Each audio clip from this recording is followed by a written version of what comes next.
또 하나님의 뜻 가운데 살아온 것이 많이 쌓여져 있어야 됩니다. 언제 우리가 어떻게 될지 모르잖아요. 또 김수미 같은 탤런트가 그래도 이제 인생 끝에 예수님 만나가지고 그 간증한 걸 이렇게 들어보면은 예수님 만나면 너무 좋아요. 이렇게 좋을 수가 없어요. 예수님 때문에 너무 행복합니다. 그런 고백을 하시면서 이제 또 하나님께로 갔는데 여러분들도 정말 믿음 안에 정말 이 시대가 시대인 만큼 믿음 안에 정말 살아가야 됩니다. 우리는 이 세상을 쫓아가는 것이 아니라 세상 속에서 우리는 하나님의 거룩하신 하나님의 성품을 가지고 예수님을 많이 닮은 자로 그렇게 우리는 살아가는 겁니다. 우리가 읽은 우리 마태복음 5장이 산상수훈인데 다 이것이 바로 예수님의 마음, 하나님의 마음을 말씀해 주는 거예요. 심령이 가난한 자, 애통하는 자, 온유한 자, 위에 줄이고 목마른 자, 국률이 여기는 자, 복이 있나니. 오늘도 이제 국률이 여긴다는 것은 불쌍히 여기고 국률한 마음을 갖는 자가 이제 복이 있는 것이 바로 하나님의 마음이 바로 국률의 마음이기 때문에 우리는 하나님을 부를 적에 국률이 여기시는 하나님, 불쌍히 여기시는 하나님, 그렇게 우리는 기도합니다. 하나님 나를 불쌍히 여겨달라고, 국률을 베풀어 달라고. 왜냐하면 하나님이 그렇게 국률이 풍성하신 하나님이에요. 우리가 주부에 보시면 맨 위에 이제 시편 116편 5절 말씀 시작. 여호와는 은혜로우시며 위로우시며 우리 하나님은 국률이 많으시다. 아멘. 하나님은 국률이 많으시오.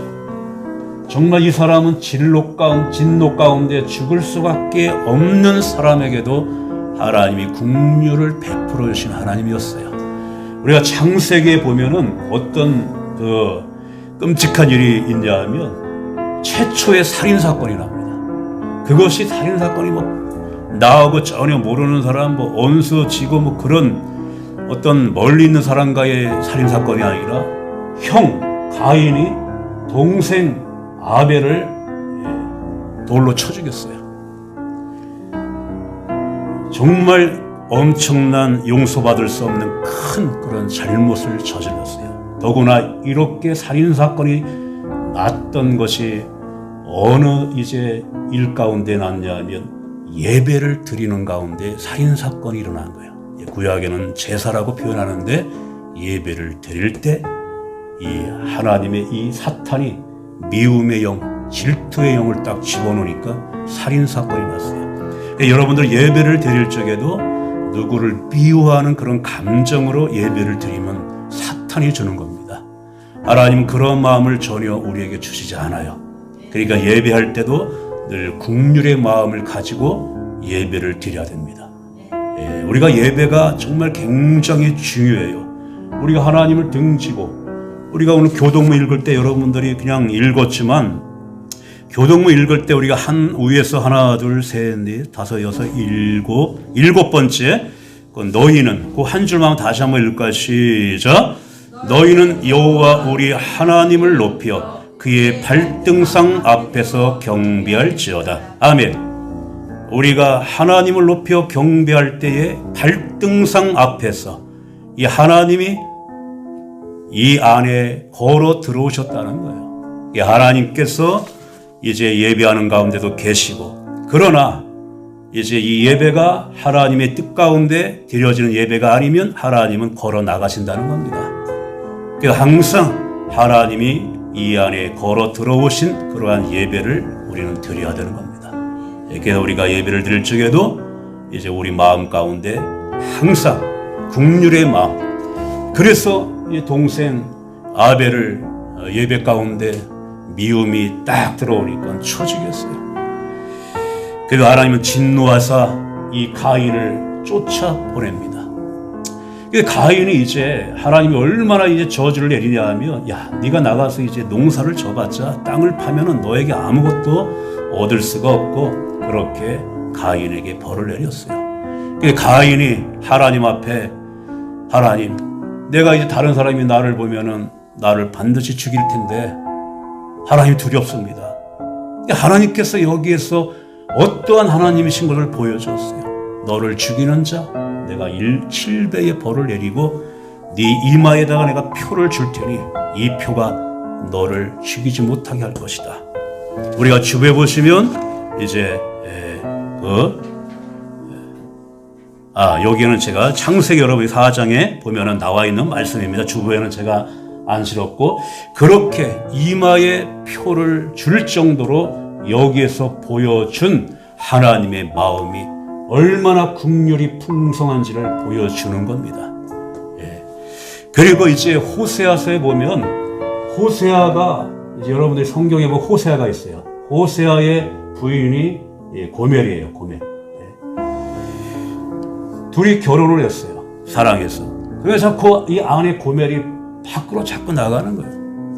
데리고 오면 또 나가고. 결국에는 밖에 나가서 이제 3명의 자식을 낳습니다. 다른 남자의 자식을 낳아. 근데 하나님께서는 그 고멜을 다시 사랑해서 데리고 가라. 호세아에게. 이거는 단순히 한 집안의 부부로서의 그러한 것을 말씀해 주는 건 아니었어요. 우리가 이제 주부에 보시면 위에서 두 번째 호세아 3장 1절 시작.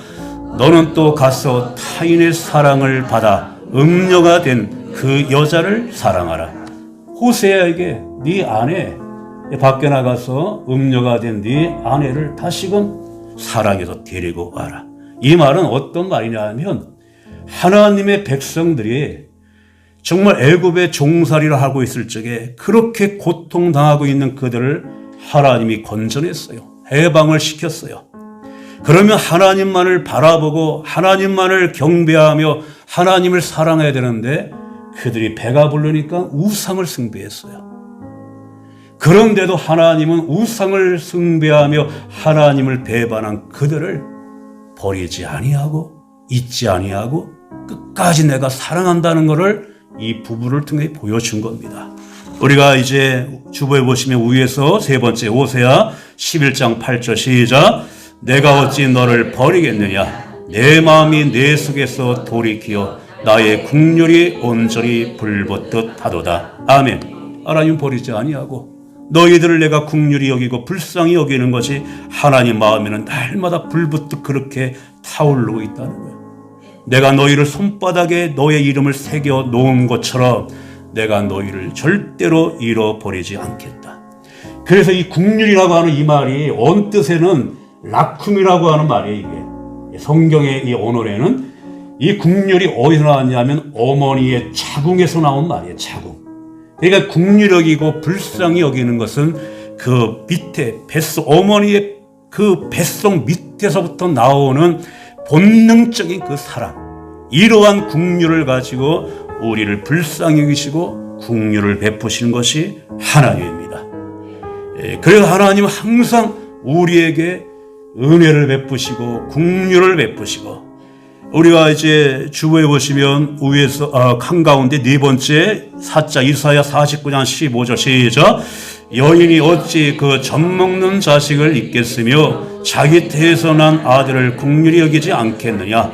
그들은 혹시 잊을지라도 나는 너를 잊지 아니할 것이라. 아멘. 어머니가 자식을 버리지 않는 것처럼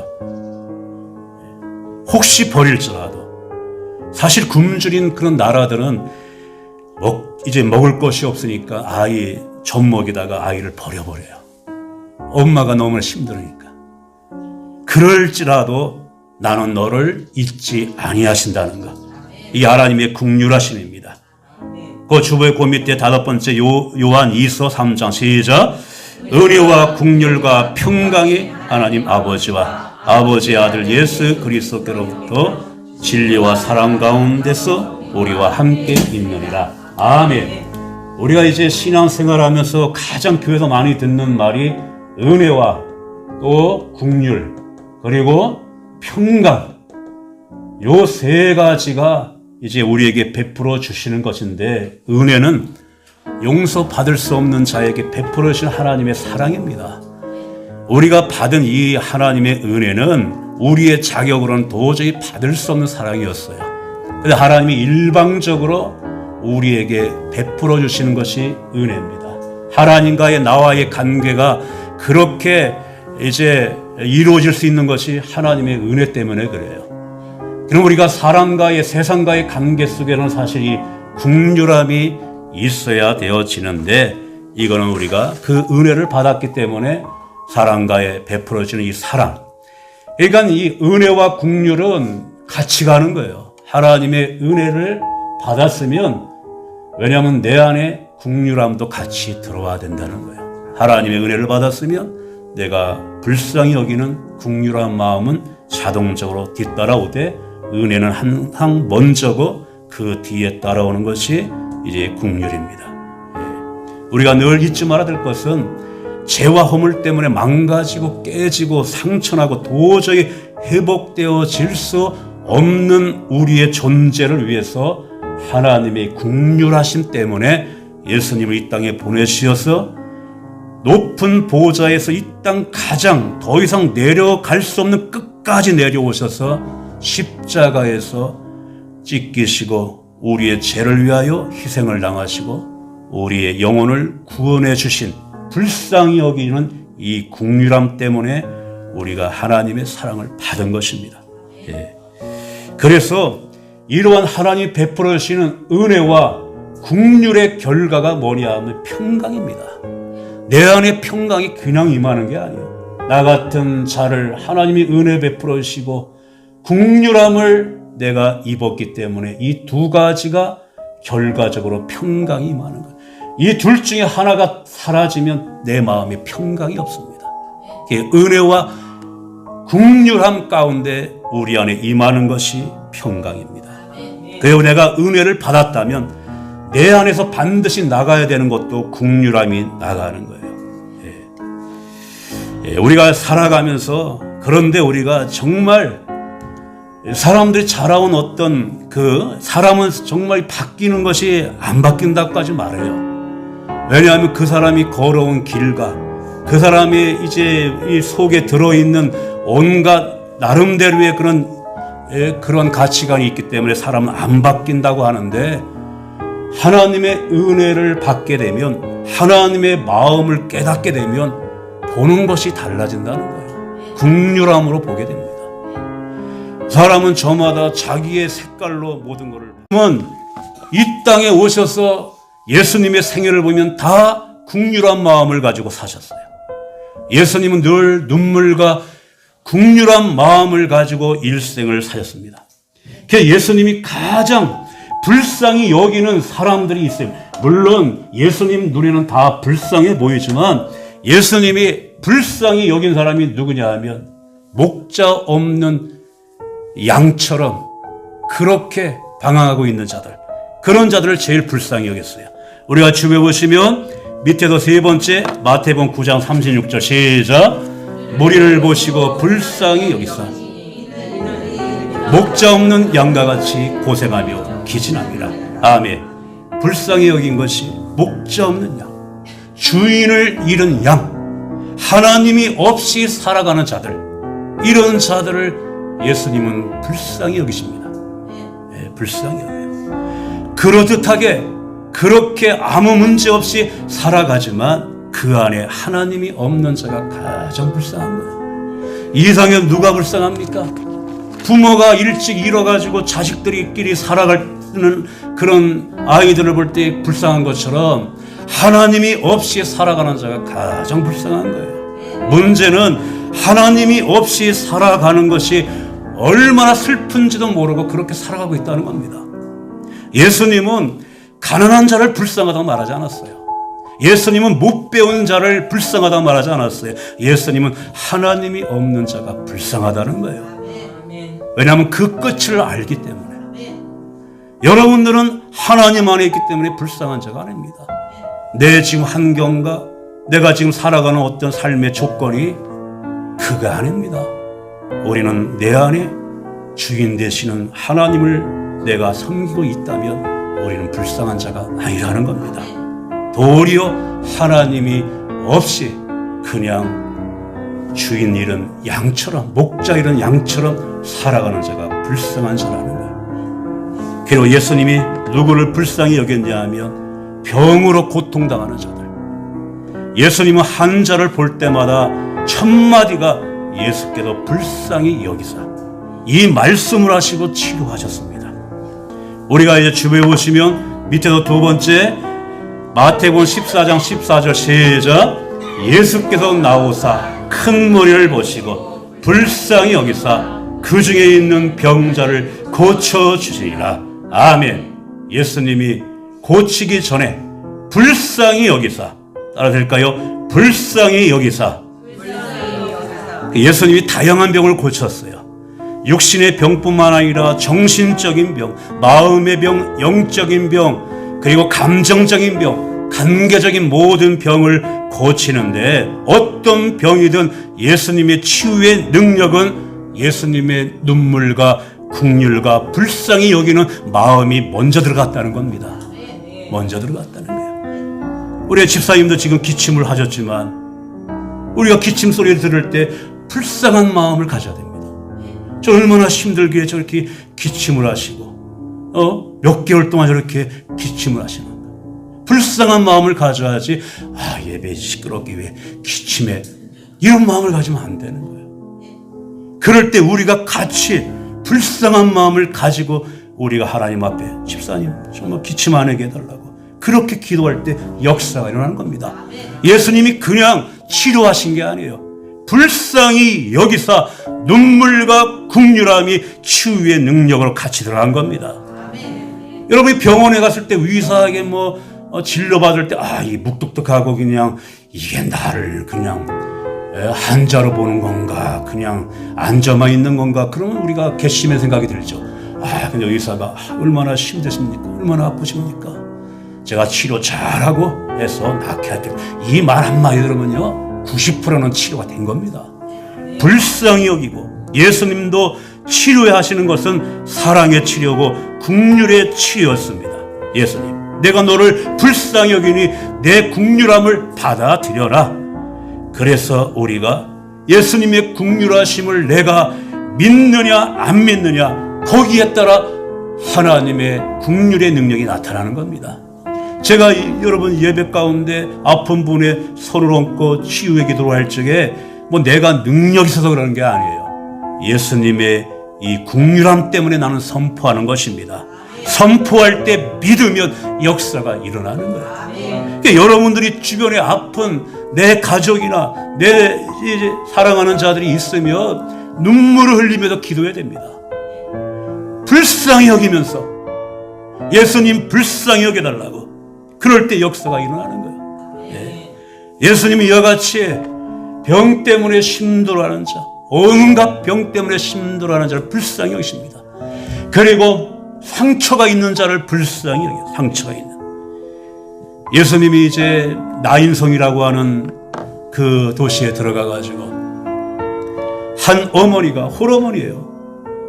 하나밖에 없는 자식이 죽어서 슬피 울고 있을 때 예수님은 그 성에 들어가서 예수님이 무슨 말씀을 하셨냐 하면 주변에 보시면 맨 밑에 누가복음 7장 13절 시작. 주께서 가부를 보시고 불쌍히 여기사 울지 말라 하시고 아멘. 너 네 자식이 죽은 거 운명이니까 운명으로 받아들이고 울지 말라 이런 말씀 안 했어요. 불쌍히 여겼어. 울지 말라. 예수님의 마음은 같이 우는 겁니다. 불쌍히 여기사 울지 마라. 예수님은 상처받은 자, 상처가 있는 자를 불쌍히 여겨주시는 분은 예수님밖에 없습니다. 지난주에도 제가 말씀 가운데 그런 말씀했잖아요. 예수님이 바리새인 집에 초청을 받아서 식사를 하고 있는데 한 여인이 들어와서 뒤에서 울고 또 울고 이제는 앞으로 가서 예수님의 이제 무릎에 예수님 앞에 무릎을 꿇고 울고 그 눈물이 얼마나 많이 떨어지냐 하면 예수님의 발을 적셔버렸어요. 이 여인이 자기의 묶은 머리를 풀어서 적신 그 발을 머리카락으로 딱 닦습니다. 향유를 붓습니다. 이 여인이 바로 상처받은 막달라 말이에요. 예수님은 그를 불쌍히 여겨서 그 상처를 다 싸매어 줍니다. 내 제사함을 받았느니라. 그리고 예수님께서 이제 사람들 눈에 띄면은 자기가 손가락질을 받을 겝에 물을 뜨러 가는 그 선선한 시간이 안 가고 가장 뜨거운 정오에 물 뜨러 온 사마리아 여인, 예수님이 만나서 그 여인을 불쌍히 여겼어요. 그러시면서 네가 이제 매일같이 뜨는 물은 먹어도 목마르지만 내가 주는 생수를 먹으면 목마르지 아니하리라. 예수님이 불쌍히 여기시며 그 마음 가운데 생수가 임하게 했어요. 그 생수가 흘러넘치니까 이 여인의 모든 상처가 다 씻겨나갑니다. 예수님의 모든 상처를 씻겨나가고 예수님이 하시는 모든 것은 불쌍히 여기신다는 거예요. 오늘 우리가 읽은 말씀에 왜 긍휼히 여기는 자는 복이 있나니, 긍휼히 여김을 받는 자가 왜 축복이라고 말하냐면 내 힘으로는 도저히 회복할 수 없기 때문에, 주님의 긍휼하심이 필요하기 때문에 나를 불쌍히 여겨달라고 그렇게 하는 자가 복이 있다는 말입니다. 주님의 눈으로 볼 때는 누구나 다 아픔이 있고 질병의 고통이 있고, 때로는 우리가 목자 없는 양처럼 방황할 때도 있고 정신적인 육체적인 질병을 안고 있습니다. 그런 나를 주님이 불쌍히 여겨주신다는 거예요. 나를 무거운 짐을 나 홀로 지고 견디다 못해 쓰러질 때 불쌍히 여겨 구원의 줄기, 은혜의 주님 오직 예수. 얼마나 이게 기가 막힌 시입니까? 이런 시가 노벨 문학상을 받아야 될 시예요, 사실. 네. 우리 한번 337장 우리 반주해 주면서 찬송가 337장 우리 1절 한번 우리 부르겠습니다.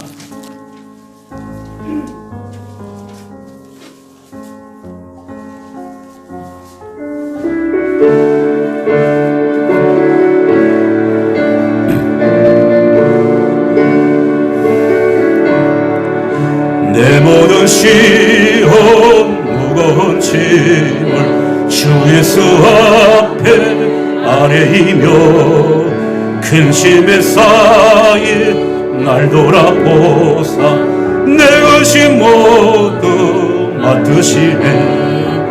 무거운 짐을 나 홀로 지고 견디다 못해 쓰러질 때 불쌍히 여겨 구원의 주님, 은혜의 주님 오직 예수. 무거운 짐을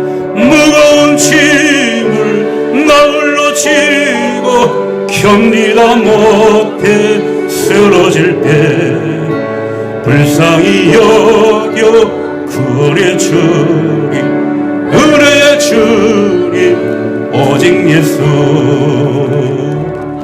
예수님의 긍휼하심을 받으시길 바랍니다. 예수님이 나를 불쌍히 여겨주시면 되는 거예요. 그런데 문제는 하나님도 긍휼이 풍성하시고 예수님의 일생도 긍휼하심으로 살아갔는데 내 마음 안에 긍휼함이 있기가 굉장히 힘들다는 거예요. 왜냐하면 우리 안에는 내가 쌓아놓은 나의 어떤 자아가 너무나 크기 때문에 다른 사람이 내 안에 들어오는 것을 막아버립니다. 다른 사람의 향한 긍휼함이 내 안에 사라지고 있다는 것이 문제입니다. 네가 그렇게 힘들지, 나는 너보다 더 힘들다, 이런 것이 다른 사람이 내 안에 들어오는 것을 막아버린다는 거예요. 그리고 우리가 늘 다른 사람보다 내가 앞서야 되고 더 높아야 되고 이런 생각이 우리 마음속에 긍휼함이 들어오는 것이 힘들게 만든다는 거예요. 그래서 정말 내가 누군가를 긍휼히 여길 자가 있고 또 나를 향해 긍휼히 여김을 내가 해주는 자가 있는 자가 복이 있는 겁니다. 복이 있는 거예요.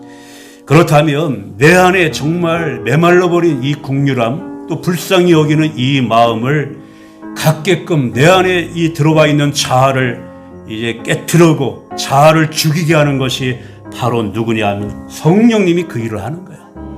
성령님이 내 안에 들어와 계셔서 그거를 깨트려 버립니다. 왜냐하면 성령의 속성은 긍휼함과 성령의 성품이 긍휼입니다. 우리가 요절 말씀 한번 주부해 보시겠습니다. 요절 말씀 시작.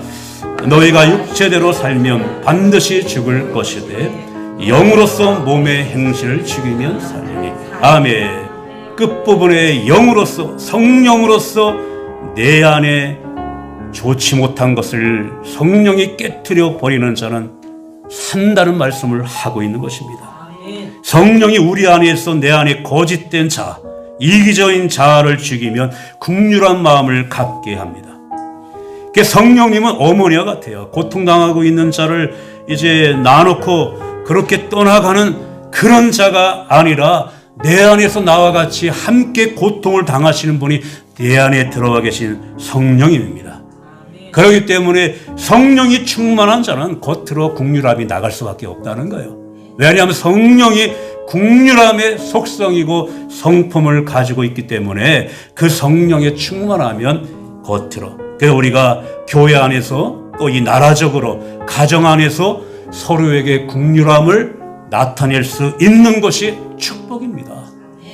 그런 가정이 축복이고 그런 교회가 축복이고 그런 나라가 축복입니다. 그러니까 내 마음에 불쌍히 여기는 긍휼함이 내 안에 사라지고 있다면 성령을 통해서 다시금 예수님께 가까이 가서 다시금 내 안에 긍휼함이 회복되어질 때 내가 당하고 있는 모든 일들도 회복되어집니다. 그래서 복이 있다고 말씀해 주는 겁니다. 오늘 예수님이 이와 같이 우리에게 긍휼을 베풀어 주셔서 우리가 용서받고 하나님의 자녀가 되었고 천국 백성이 되었기 때문에 긍휼함을 받았으면 너희도 불쌍히 여기는 자가 되라. 이 말씀을 하시는 겁니다. 우리가 서로를 또 우리가 목자 없는 헤매고 있는 모든 자들을 주님의 눈으로 바라보십시오. 불쌍히 여기십시오. 주님 앞에 기도하십시오. 그러면 놀라운 하나님의 불쌍히 여기시는 곳에는 하나님의 은혜와 긍휼과 평강과 능력이 나타납니다.